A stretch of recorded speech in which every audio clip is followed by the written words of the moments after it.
Welcome to Guest of the Year. I'm the host. My name's Mike. Today we've got 6 deadheads from around the country competing for a $50 gift card to REI and a spot in next week's show.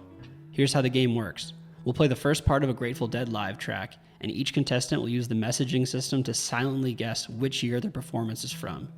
Contestants, who are all on video to prevent any possibility of cheating, can submit their guesses at any time during the clip or in the 10 seconds after it concludes. Whoever is furthest from the correct year is eliminated. The last 2 deadheads standing will have a best of 3 series to determine a winner. We've got our 2-time returning champion Kyle here, and we'll meet the rest of the deadheads in a moment. But let's hear the first song. Without further ado, The Grateful Dead.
The song is Bertha.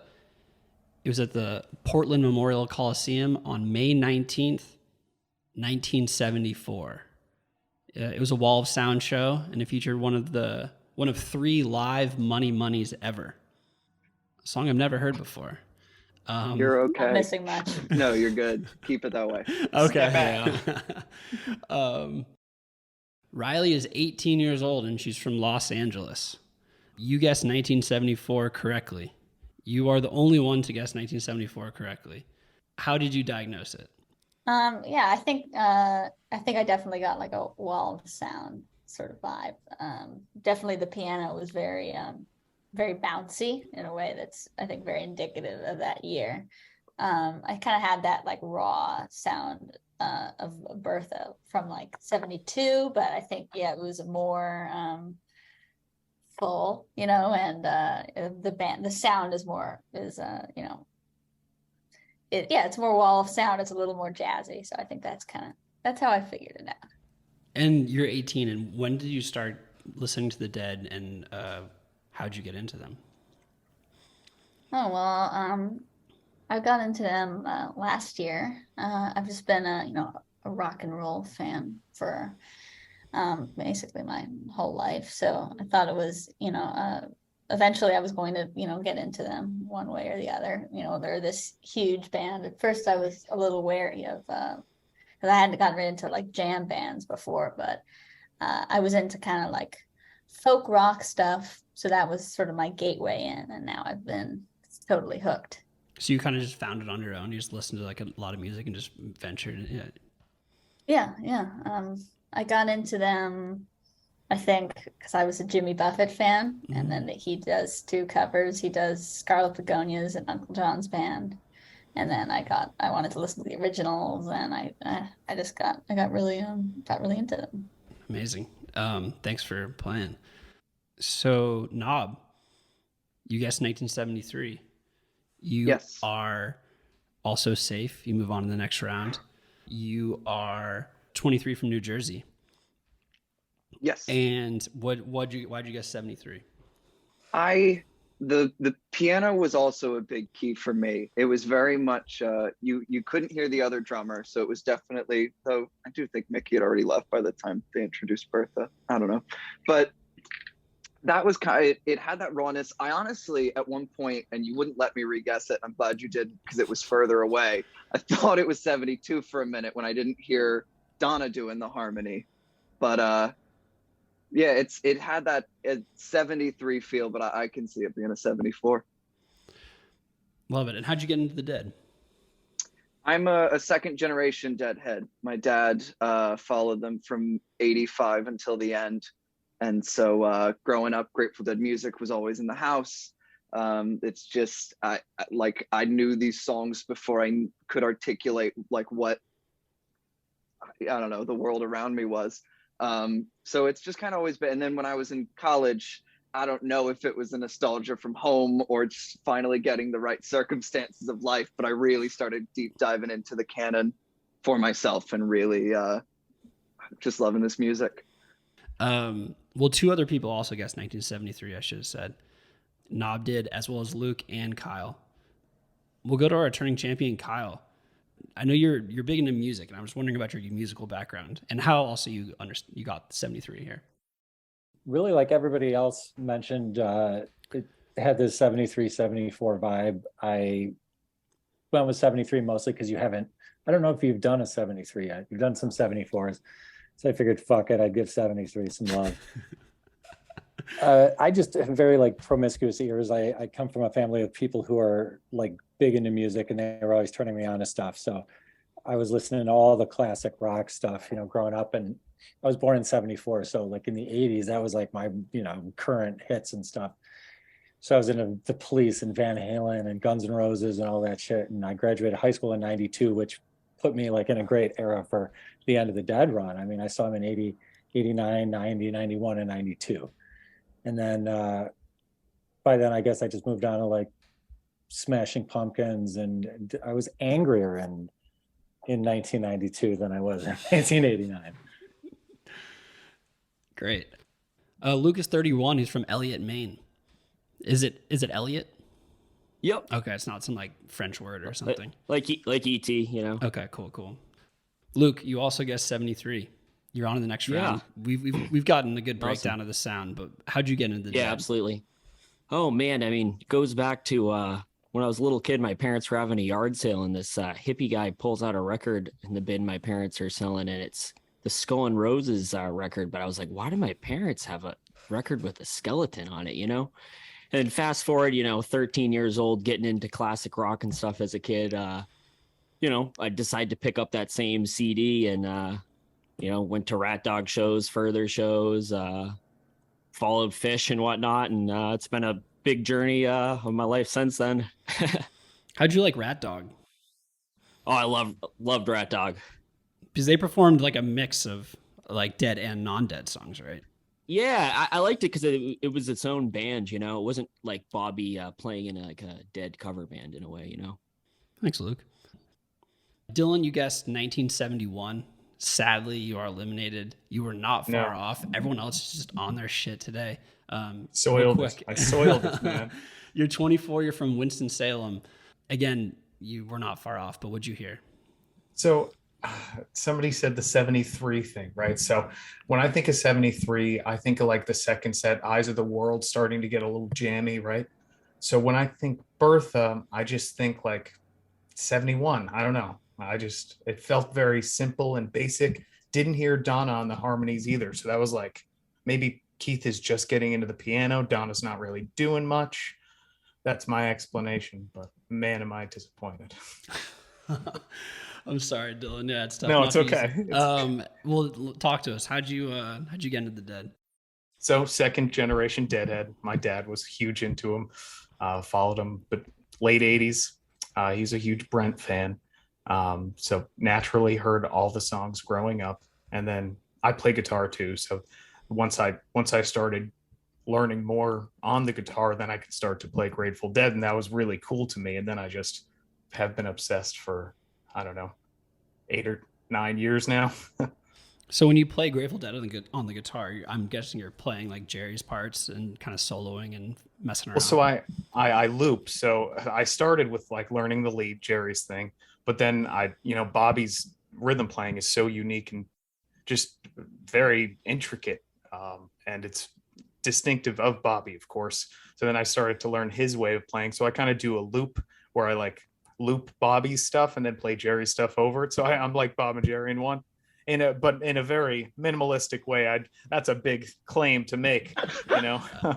Let me pull back a little bit, you know. I'm I don't know music very well, instruments very well, but so I understand that Bobby's rhythm guitar playing is unique. So how do you learn how to do that? Do you just memorize the notes he plays? Because it seems like it would not be intuitive at all. It was a mixture of playing by ear and a lot of different websites, like for any musicians out there, J Darks, Are You Kind, two huge sites that people have broke this stuff down into tabs. So that's super easy to read, but that helps. But to watch him too, you know, I like watching videos of the closing of Winterland. Like that's how I learned how to play Weather Report Suite. To just watch exactly what he was doing made a lot more sense than just, you know, thinking about it in music theory. Sometimes you got to see his hands, what positions he's using, which voicings, but there's so much that goes into it. He's crazy. Love him. Thank you, Dylan. I really appreciate you coming on. Yeah. I've got to say, I am just now finding out after all this time, it's Are You Kind? I've been calling it Rue Kind. I'm so glad to. Did I clear that up for you, or did you learn that from somebody else? Okay, no, good. You sure cleared that up. I've been a benefit here in some way. All right. So Knob, Alannah, Riley, Luke, and Kyle are on to the next round. Let's play the song.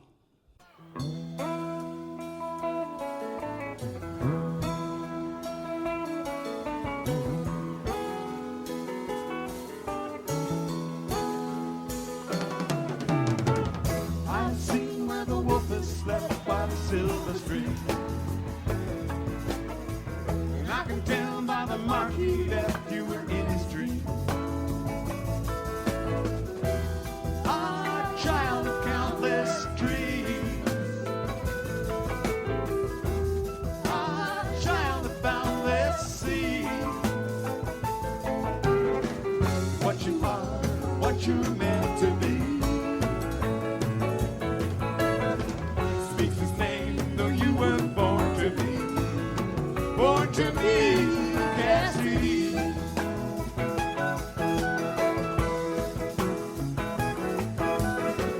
Lost now on the country miles in his Cadillac, and I can tell by the way he smiles he's rolling back. Come wash the nighttime clean, come grow the scorched ground green, blow the horn and chap the tambourine. Close the gap of the dark years in between you and me, Cassidy. All right, the guesses are in. The song was Cassidy, the Beacon Theater in New York City on June 14th, 1976. The lyrics were written by John Perry Barlow and are about both his newborn daughter, Cassidy, and cowboy Neil Cassidy, who died 2 years before. So we had two people get it exactly, Luke and Knob. Luke, we'll start with you. Yeah. You nailed it. Talk to us. Well, it's got that 76 sound of the two drummers coming back together. You know, Billy was pissed about it, and you can kind of, you know, hear it in those 76 shows a little bit, but it's great as well. But also, you know, they brought Cassidy as a song, I'm pretty sure, in 76. It wasn't played with the whole band, you know, other than on Ace. Before that, I'm pretty sure.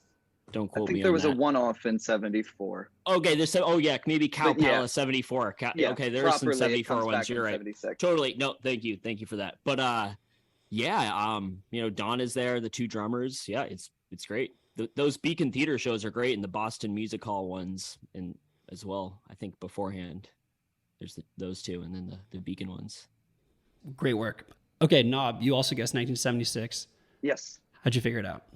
Pretty similar reasons. The two drummers, the Donna. I honestly went back and forth if it was 76 or 77, but My gut said 76. There's one, I think from Only the Next Night, that I really like, and it reminded me enough of that I thought, let's go 76. I was honestly Awesome. thinking Well, you were gonna say 77, and I was gonna feel so silly. why did you think it could have been possibly 77? Like, what characteristic? To me, it didn't quite yet have that 77 polish. It's still, there's a looseness to 76 as the band is redefining itself. I like 76 a lot. But to me, there's a slickness to 77 that was just lacking there, which makes sense because it was 76. Thank you. Kyle, Riley, and Luke, you guys all guessed 1978. We'll just move on to the next round because it's going to be a long episode.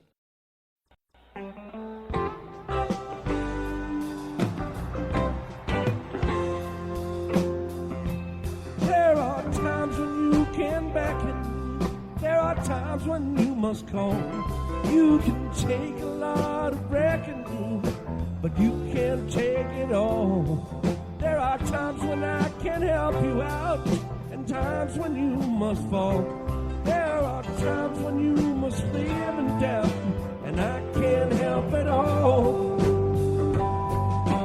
3 blue stars rise on the hill. Say no more now, just be still. All these trials soon be past. Trouble, something built to last. You held by the collar, yes, a cloud held by the breeze. You can walk on cold fire, but sometimes you must freeze. There are times when you offend me, and I do the same to you. If we can or won't admit it, I guess we could be true. Blue star sets on the hill. Call it back, you never will. What the fuck? I was making some wild faces. Yeah, I don't know what was going on in that harmony portion of the program. It was Phil? Phil. It was Phil. Yeah, but it was what was omitted that threw me, and I ended up not even typing in the year I intended it. Yeah. Yeah, that was a weird one. I'm like, oh shit, I did go with that. Fuck. All right. I do think that was the first Phil like heavy harmony we've had on the show so far. It is kind of odd. All right. Built to Last at the Meadowlands on October 16th, 1989. Built to Last is the title track off the Dead's 13th and final album. Brent had 4 song credits on the album, all with lyricist John Perry Barlow. Riley, you were closest. You guessed 1990. Walk us through it. Well, okay. I was also thrown off by the harmony, which I guess now is Phil, which he really should not be doing harmonies. This singing it's so awful. Oh my God. But yeah, I was expecting it to be Brent, and when it wasn't, I was like, okay. I kind of wanted to hedge my bet. You know, I didn't. If for some reason Brent wasn't singing along that night, then I wanted it to be, because 90, half the year he was alive, the other half he wasn't. It was Hornsby and Vince. So I thought if that was post Brent's death, and maybe, and that's why someone else was singing along, then I would have that half of the year covered. And if he was still alive, then I would have that half of the year covered. No, but other than that, the synthesizer sound is very, indicative of that year. And yeah, I mean, you can tell it can't be any earlier than 89, obviously. So yeah, that was my reasoning.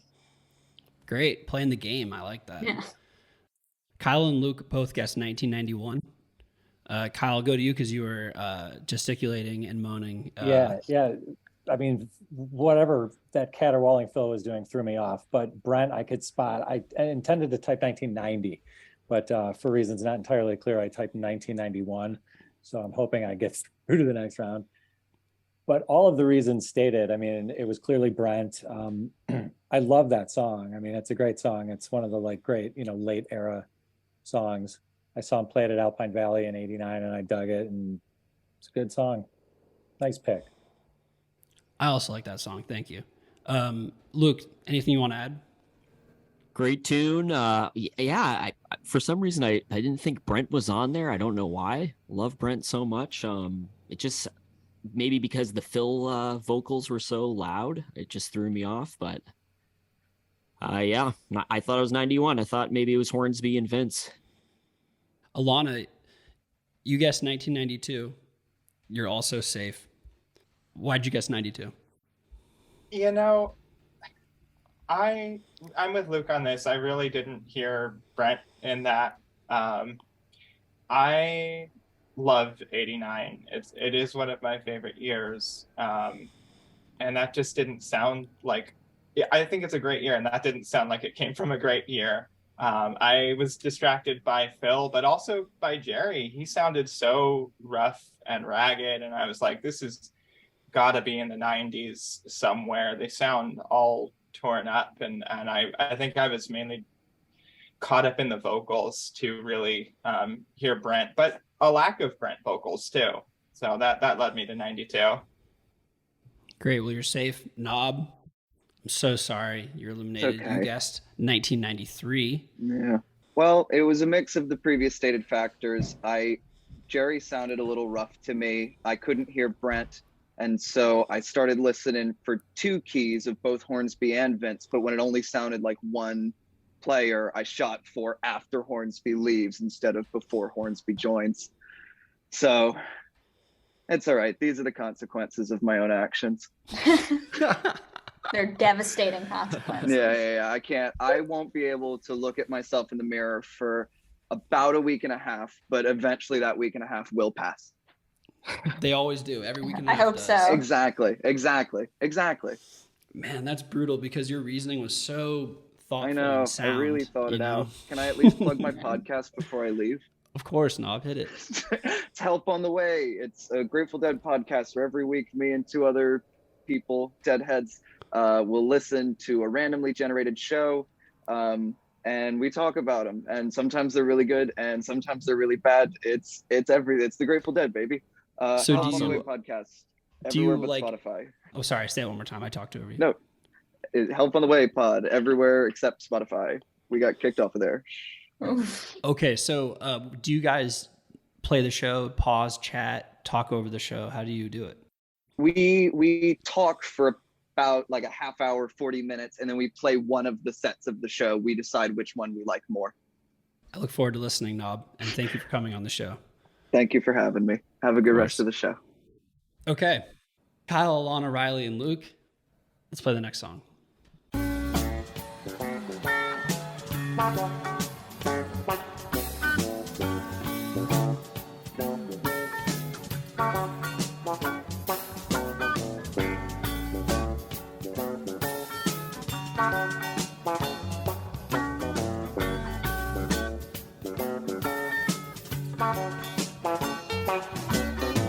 My time coming any day. Don't worry about me, no. Been so long I felt this way. I ain't nowhere to know. Rainbows end down that highway where ocean breezes blow. And my time coming, the voices say, and they tell me where I go. Don't worry about me. No, don't worry about me, no. I ain't in no hurry. No, 'cause I know where to go. California, preaching on the burning shore. California, knocking on the golden door. Like an angel, standing in a shaft of light. Rising up to paradise, no gonna shine. The guesses are in. Someone is eliminated. Nobody got it. Two people are close.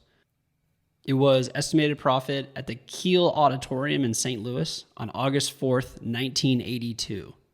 The Dead played Estimated Profit 390 times in the years followed its debut in 77. The longest time between performances was only 15 shows, so it was never really shelved. Kyle and Luke, you both guessed 1983. You're both on to the next round. Luke, we'll start with you. What'd you hear there? Yeah, just sounded like, mid 80s Dead to me. At first I was thinking maybe 87, because Brent's keyboard kind of had more of that fake piano lick keyboard sound. But then I drew back to thinking maybe 83. I don't know, kind of just a guess, really. Some of those years sort of blend together sometimes, especially if you're just going like one track at a time. But Kyle. Totally what Luke said. The keyboard threw me a little bit because it did sound a little synthy for Brent, but it was Bob's guitar that brought me back to the early 80s. I figured it was going to be somewhere 81, 83. Jerry sounded a little rough in his portion of the program vocally, so I just said 83, why not? Riley, you guessed 1977. You're also on to the next round. Or I thought it would be me. Yeah, talk to us. I don't know. To me, I guess I think it sounded like a very classic, kind of like Eyes into Estimated to me from that period. Just that kind of bouncy sound. And I couldn't really hear the synth. I was listening for it, and I was mostly hearing just straight piano. Maybe I wasn't listening carefully enough, so I thought it was like, 77, 78. But if I had heard the synth, that probably would have turned me off from it. But yeah, the 77, 82, that's a big gap, and so that's pretty embarrassing for me. Alannah, Speaking of embarrassing. Yeah. Alannah, you thanks. guessed 1991. I whiffed it. I sure did. I think I was focusing a lot on the vocals. I heard a lot of raggedness and Jerry's voice in the backgrounds, but I swear I heard Vince in there, not Brent. It was just that kind of that high pitch, and I know they both get there, but I swore it was Vince combined with that synth that it just didn't sound like Brent. And I was thinking at one point, I was kind of thinking maybe this is early 80s, but it didn't sound, coked out enough. So I was like, this is 90s. This is 91. I was fairly confident it'd be in there, and here I am. Well, Alannah, you rule. Thank you so much for playing. Thanks for having me. Good luck to the rest of you. Good luck to Riley, Kyle, and Luke, who are all into the next round. Now we're trying to get it down to 2 to play a best of 3 series to win the $50 REI gift card and knock Kyle off his perch. Let's play the next song.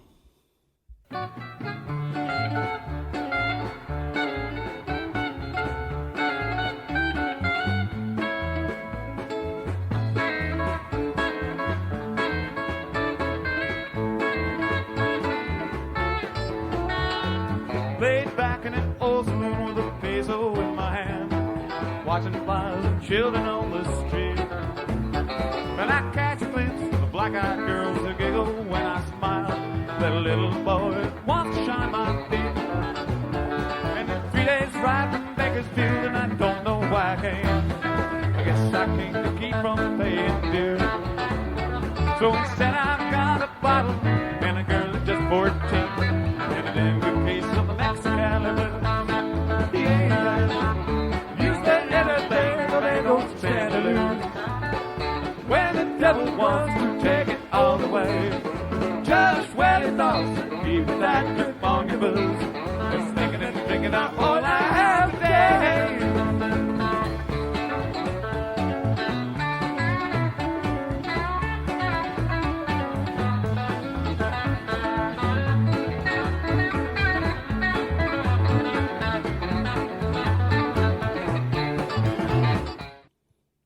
Mexicali Blues at the Stanley Theater in Pittsburgh on September 26th, 1972. Mexicali Blues is actually from Bob Weir's solo album Ace. However, it appeared on Grateful Dead's 1974 Greatest Hits album, Skeletons in the Closet. Riley, you got it exactly. Again, 1972. Talk to us. Yeah, I just thought it really had that 72, that's kind of rootsy 72 sound. Starting in 73 with Wake of the Flood, things started to get more jazzy. This was very like classic, rootsy, like 70 through 72 sound. But it was like 70, 71 is it's a little bit more stripped down. It's a little bit more folky. This was just like, it was, full power country rock, sounded like, it sounded like it could have been on Europe 72 or Skull and Bones. I think it might. I don't know. I don't think that song was on Skull and Bones. That was me and my uncle was on Skull and Bones, and it's a very similar sound. So yeah, that's sort of. I think it could have been that. Could have been 71 though. Could have been 73. So yeah. Impressive. Luke and Kyle, you guys were both 1 year off in different directions. You're both on to the next round. No one's eliminated. Kyle, you guessed 1971. Luke, you guessed 1973. We'll start with Kyle. Anything you want to add to Riley's breakdown? I agreed with her assessment that it was 70 to 72, so I guessed 71 to be in the middle. And Luke? Nothing much to add. Thought Riley had a great breakdown. We're still trying to get down to 2 here. I'll play another song.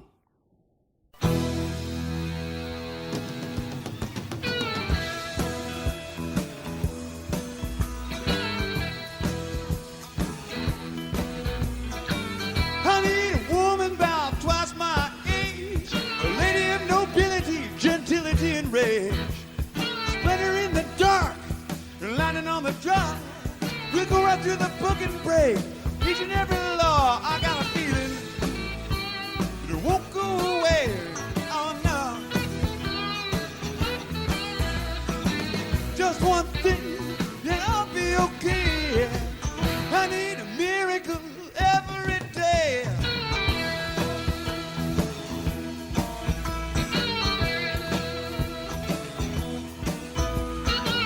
I need a woman about twice my height, statuesque, raven dress, a goddess of the night, secret incantations, candle burning blue. You're with us all the spirits, maybe they'll know what to do. And it's free. Believe what I say, oh yeah. One thing, then I'll be okay. I need a miracle every day.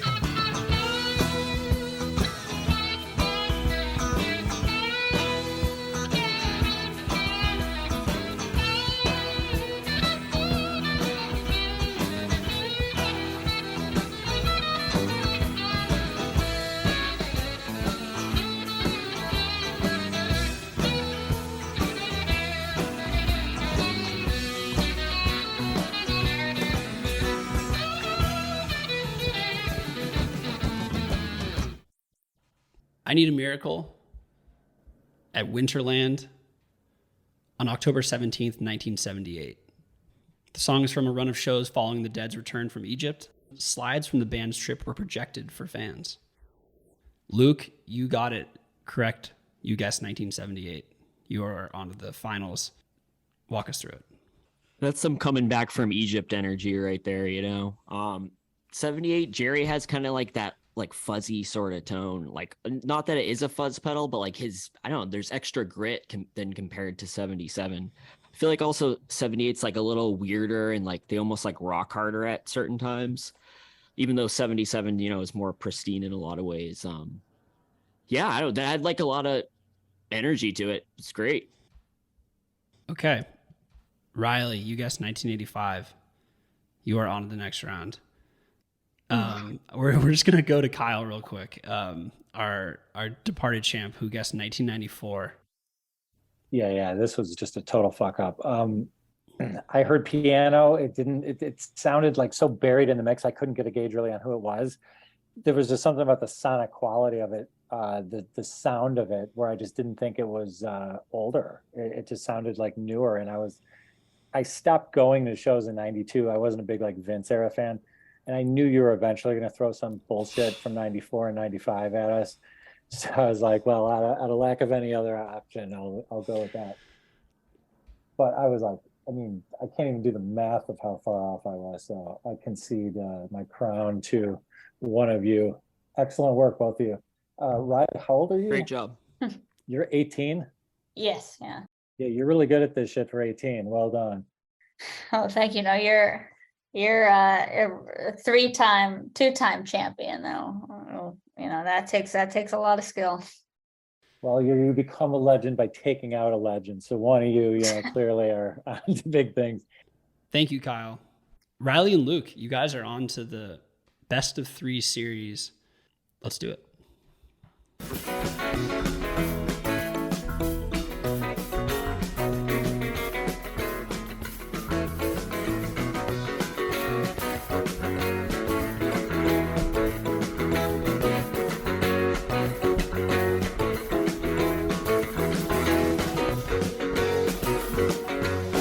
Must be getting early, clocks are running late. In my number morning sky, looks so funny. Dawn is breaking everywhere, while the candle bursts the glare. Though the curtains, I don't care, but it's alright. I will get by. I will get by. I will get by. I will survive.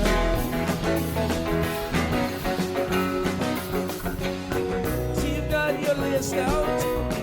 Say your piece and get out. Yes, I get the gist of it, but it's alright. Well, you have to say, there really much to think. Every silver lining's got a touch of gray. I will get by. I will get by. I will get by. I will survive.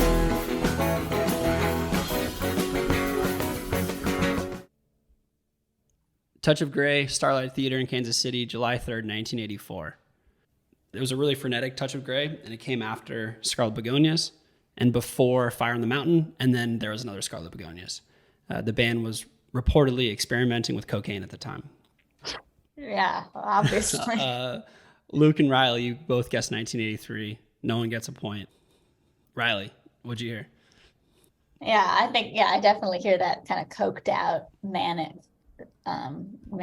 early 80s sound. Also kind of that like jangly keyboard sound, kind of like it's before it's all like kind of smooth and synthy. It's kind of like it's kind of like sounds sort of like a guitar sort of in a way, that like the synth from like 81, 83. So that's what I was thinking about. Yeah, it sounds like a very early Touch of Grey, like before it was really developed. Also, he says, I can hear, he says, I see you've got your list out, later became, I see you've got your fist out. So you can tell the lyrics, which is more about the anger, the counterculture anger that he's talking about. So yeah, I could tell it's sort of an early version. Wow, what a pull at that detail. Amazing. Luke, you had the same guess. Yeah, I'll echo all of that. Yet clearly an early Touch of Grey. I was thinking 83, 84. Went with 83. It was 84. That Kansas show, though, I've listened to that before. It's the whole thing's like, it's really good. Anybody listening should check out the whole show. Okay, no one gets the point. Still best of 3, 0-0. Let's play the next song.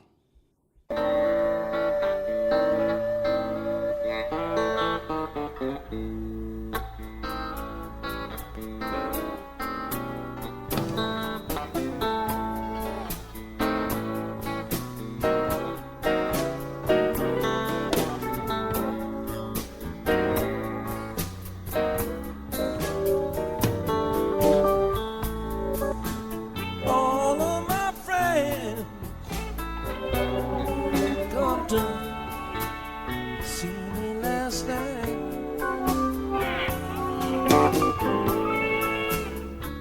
I was laying in my bed and died.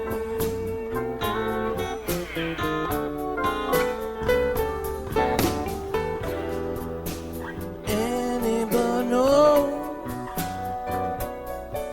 from San Angel sailor with a down so fine.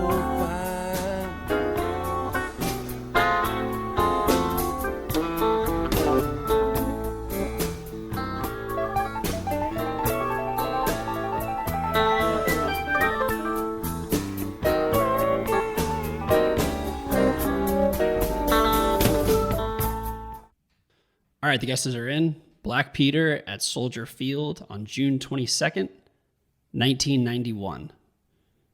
Black Peter was first performed on December 4th, 1969, before appearing on Working Man's Dead in 1970. Luke, you got it exactly. Vince and Hornsby are on it. You can hear them kind of weaving in and out of one another. Jerry's getting more into his 90s vocal sound, kind of out of the 89 cleaner Jerry. That was kind of what brought me to that guess. Definitely didn't sound like it was anything too far into the 90s. Riley, you guessed 1994. Yeah, I just thought it sounded so awful in his voice that it seemed I felt like it must have been close to the end. It was just so weak, his voice. I just thought it had his voice was still in decent shape in 91. I mean, I didn't think it was, maybe this was just a particularly awful night, but that's sort of what, and it was obviously a 90s show, and yeah, the synth was definitely post Brent. You can tell it's not his signature Hammond sound. But yeah, that was my reasoning. All right, Luke's up 1-0. If he wins the next one, he wins the series. Riley needs to win this one to tie it up. Let's play the song.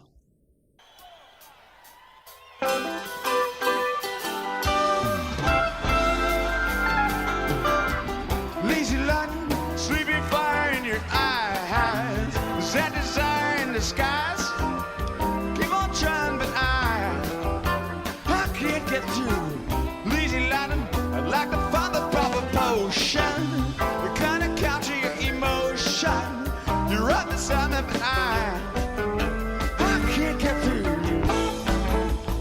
You're a loop of lazy lightning, loop of lazy lightning. Must admit you're kind of frightening, but you really get me high.